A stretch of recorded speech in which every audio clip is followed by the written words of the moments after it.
Zee TV news కి స్వాగతం.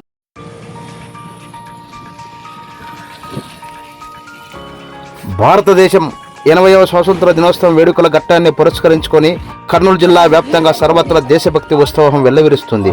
ఇందులో భాగంగానే కర్నూలు జిల్లా కలెక్టర్ డాక్టర్ జి సుజయ గారు ఎమ్మెనూరు పట్టణంలో పర్యటించారు. స్థానిక ఎంఆర్ఓ కార్యాలయం ఎదురుగా ప్రభుత్వ ఆదేశాల మేరకు అత్యంత ప్రతిష్టాత్మకంగా చేపట్టిన అనే నేను ప్రత్యేక కార్యక్రమాన్ని ఆమె లాంఛనంగా ప్రారంభించారు. ఈ సందర్భంగా అనే నేను కార్యక్రమంలో భాగంగా స్థానికంగా మొక్కలు నాటిన కలెక్టర్ గారు యువతకు మరియు ప్రజలకు ఒక నూతన స్ఫూర్తినిచ్చే సందేశాన్ని ఇచ్చారు. కలెక్టర్ డాక్టర్ శ్రీ గారు మాట్లాడుతూ దేశాభివృద్ధిలో యువత పాత్ర అత్యంత కీలకమైనదని, నేటి యువత కేవలం స్వార్థ ప్రయోజనాల కోసం కాకుండా భవిష్యత్తు తరాలకు మంచి చేకూర్చేలా పరిపక్వతతో ఆలోచించాలి. ప్రతి ఒక్క పౌరుడు కూడా దేశ అభివృద్ధి కోసం తమ వంతు బాధ్యత ఏమి చేయగలమనే ఆలోచనతో ముందుకు సాగాలి.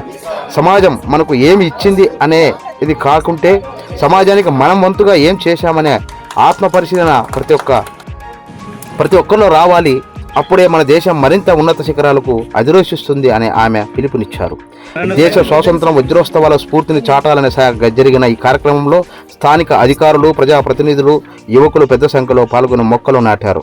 సమాజంలో బాధ్యతాయుతమైన పౌరులుగా ఎదగాలని పిలుపునిచ్చింది జిల్లా కలెక్టర్ గారు.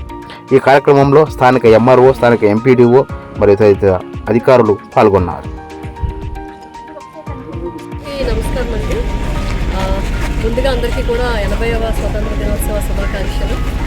ఈ స్వాతంత్ర దినోత్సవ సందర్భంగా కొన్ని క్యాంపెయిన్ మోడ్లో ఈ జిల్లాలో తీసుకోవడం జరిగింది. ప్రోగ్రామ్స్ అన్నీ కూడా ప్రభుత్వ ఆదేశాల మేరకు ముఖ్యంగా అనే నేను క్యాంపెయిన్ ఒకటి వీడియోస్ పోస్ట్ చేస్తూ, అంటే మనం ఎవరో ఏం చేస్తున్నాము, మన లక్ష్యం ఏంటి, మనం ఆ లక్ష్యం చేరుకోవడానికి ఏం చేస్తాము, what is our action plan అని చూసుకుంటూ మిగతా వాళ్ళ కంట్రిబ్యూషన్ ఏంటి అని చెప్పి ఒక ప్రశ్నిస్తూ ఒక వీడియోస్ ఇన్స్టాగ్రామ్లో పోస్ట్ చేయడం. ఇదే కాకుండా హర్ ఘర్ తిరంగా అని చెప్పి 3 రంగుల మన నేషనల్ ఫ్లాగ్ని అన్ని ఇళ్లలో, అలాగే కమర్షియల్ ఎస్టాబ్లిష్మెంట్స్, మన గవర్నమెంట్ బిల్డింగ్స్ అన్నింటి మీద కూడా వాయిస్ చేయడం.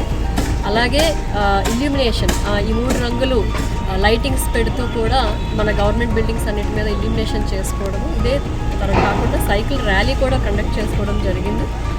అండ్ ఇప్పుడు ఇవాళ మెగా ప్లాంటేషన్ డ్రైవ్, అంటే 14th ఆగస్ట్ ప్లాంటేషన్ చేయమని చెప్పి ఇన్స్ట్రక్షన్స్ ఉన్నాయి. కాబట్టి మన జిల్లాలో ముఖ్యంగా 6% మాత్రమే ఫారెస్ట్ కవర్ ఉంది.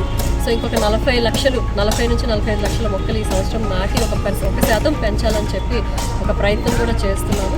ముఖ్యంగా ఏంటంటే ఈ స్వాతంత్ర దినోత్సవ వేడుకల సందర్భంగా కూడా ప్రతి యువత ఈ దేశానికి ఏం చేస్తున్నారు అనేది ఒక్కసారి ఆలోచించాలి. ఎందుకంటే యువత అంతా కూడా మాకేమి లాభం అనే ఆలోచన కాకుండా మన వంతు ప్రయత్నం ఏమి చేస్తే ఈ సొసైటీకి మేలు చేకూరుస్తామని కొంచెం ఆలోచించాలని చెప్పి సందర్భంగా కోరుకుంటున్నాను.